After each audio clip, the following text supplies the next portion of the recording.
Watching 10 Tampa Bay News at 5, I'm Frank Wiley. And I'm Courtney Robbins. And first tonight, a narcotics search warrant in Bradenton turned deadly when a SWAT officer shot and killed a man inside of a duplex. It happened this morning on 10th Avenue West. Investigators tell us this was a high-risk warrant. They had information that a convicted felon in that home also had access to a weapon. We've been following this all day. 10 Tampa Bay News reporter Eric Glasser live for us outside Bradenton Police Department, where that man's family struggling to understand how this situation turned deadly, Eric.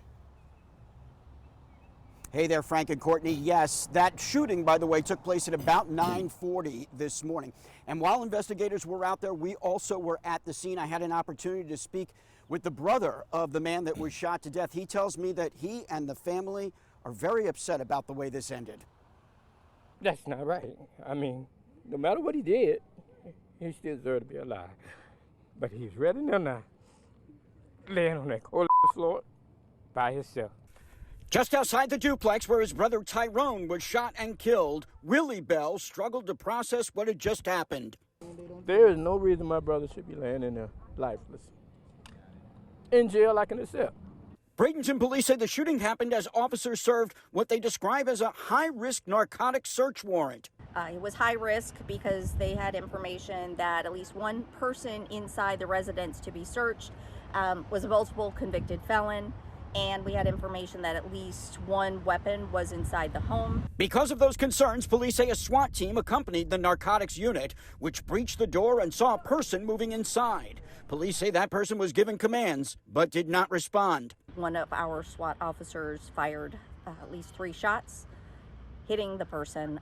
A SWAT medic immediately moved in to perform aid, but Bell died inside the home.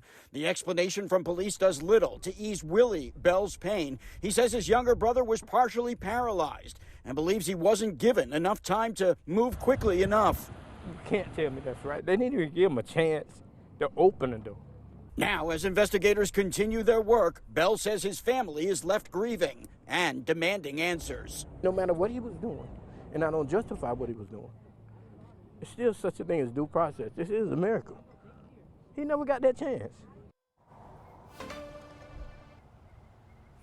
I can tell you again, the family is very upset about this. The investigation does continue, but not by Bradenton PD. The Manatee County Sheriff's Office, Florida Department of Law Enforcement, even the state attorney's office have all taken this over because it was a deadly shooting.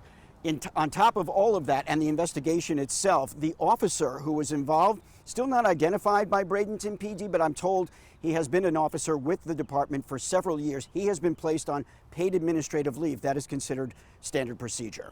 Live tonight in Bradenton, Eric Glasser, 10 Tampa Bay News.